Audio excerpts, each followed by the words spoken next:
श्री गुरु चरण कमलेभ्यो नमो नमः। बहुनाम जन्म नामन्ते ज्ञानवान प्रपद्यते वासुदेव सर्वमिति सा महात्मा सुदुर्लभा। आत्मदर्शन अमृतवाणी 1782। सच्ची आराधना का फल जरूर से जरूर मिलता ही है, पर सच्ची आराधना तो मात्र प्रभु के प्रेम की होनी चाहिए, प्रभु में खोने की ही होनी चाहिए। हमारा परिवार भर जाए, हमें रोटी मिल जाए, हमारा दुनिया में नाम हो जाए, यह आराधना नहीं अपितु व्यापार है। इस तरह तो तपस्या का कोई लाभ नहीं हुआ, केवल जीवन का समय व्यतीत हुआ। वाणी 1783। जब भगवान मिल जाते हैं, उनका दर्शन हो जाता है, तब अपनी कोई कमी नहीं रह जाती, कोई पूर्ति होना बाकी नहीं रहती।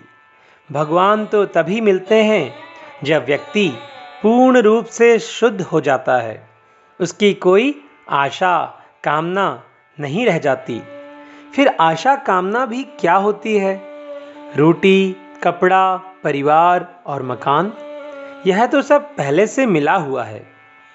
वाणी 1784। परमात्मा से ही हमें सब मिला है, क्योंकि परमात्मा ना होते तो हमारा यहाँ आना कैसे होता? तो यह शरीर सहित सब कुछ उन्हीं का तो है, बस हमारी उनसे पहचान ही नहीं रही है। सो अब कर ली जाए, इसमें देरी ना हो। बालक को माँ बाप का पता ना हो, तब वह बहुत भटकता है। अतः हमें बिना प्रयास परमपिता मिलने वाले हैं, सो वह काम कर ही लिया जाए, जिससे पूरा जन्म व्यर्थ ना जाए। वाणी 1785। बुद्ध जी ने कुछ कहने के पहले ही सब कर लिया। उन्होंने परमात्मा को अपने में प्राप्त कर लिया, तत्पश्चात ही दुनिया में अपनी नीति का प्रचार प्रसार किया।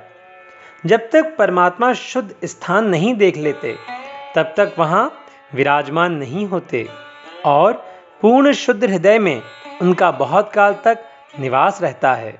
इसलिए तो बुद्ध जी का धर्म ज्ञान उपदेश विश्व के बहुत बड़े क्षेत्र में फैला है। वाणी 1786। जो भगवान का होकर दुनिया में दर दर में अपनी जरूरतों के लिए भटकता फिरता है, वह तो व्यर्थ में कीमती शरीर और समय व्यर्थ गुजार गया। ये सारी जरूरतें तो परिवार में ही पूरी हो रही थीं, फिर क्यों भगवान के नाम का चोला पहना? एक आध दिन कुछ भी ना मिले, तब भी परवाह नहीं होनी चाहिए। वाणी 1787। जब तक रोटी कपड़े की चिंता है, तब तक निश्चिंतता होगी नहीं, और जब भगवान के प्रति धारणा दृढ़ हो जाएगी, तब इन सब की चिंता ही नहीं रह जाएगी। वरना संसार में अपनी जरूरतों के लिए कितनी बार मुंह काला होता है, मानवता पर कलंक लगता है, क्योंकि दुनिया तो कभी किसी को एक पाई का हकदार समझती ही नहीं। वाणी 1788। जो परमात्मा के आश्रित होता है, उसकी आवश्यकताएं किस तरह पूरी होती हैं, उसको कोई समझ नहीं सकता। भक्त तो अपना जीवन यापन करता ही है, और ना जाने कितनों का उससे जीवन यापन होता रहता है। नरसिंह जी के यहाँ 1 माह का भंडारा 15 दिनों में ही पूरा हो जाता था।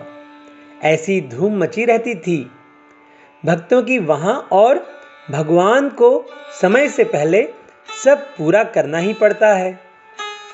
वाणी 1789। भगवान के दरबार में चींटी, पक्षी, पशु आदि सबका गुजारा चलता है, पर मनुष्य ही यदि मात्र गुजारे के लिए ही जीवन का बहुमूल्य समय खोता है, तो वह अवश्य ही धोखे में है। धोखा क्या है? यह शरीर कब पूरा हो जाए, कब श्वास रुक जाए और हमारा काम पूरा ना हो। यहाँ केवल खाना, पीना, खेलना, पहनना हुआ, तो यह हर मशीन की ज़रूरत होती है, चाहे वह गाड़ी हो, चाहे मिल्की मशीन। पर वह जीवन की कुछ दूरी तय करती ही है, कुछ सामान निर्माण करने में सहायक होती है। पर मनुष्य जवाब दे, उसने जीवन में कितनी दूरी तय की। वाणी 1790। एक गाड़ी अपने जीवन काल में हजारों लाखों मील की दूरी तय करती है, हजारों लाखों मील की दूरी तय करती है। कितने लोगों का भार ढोती है। एक मिल की मशीन ना जाने कितने हजार लाख मीटर कपड़ा तैयार कर देती है।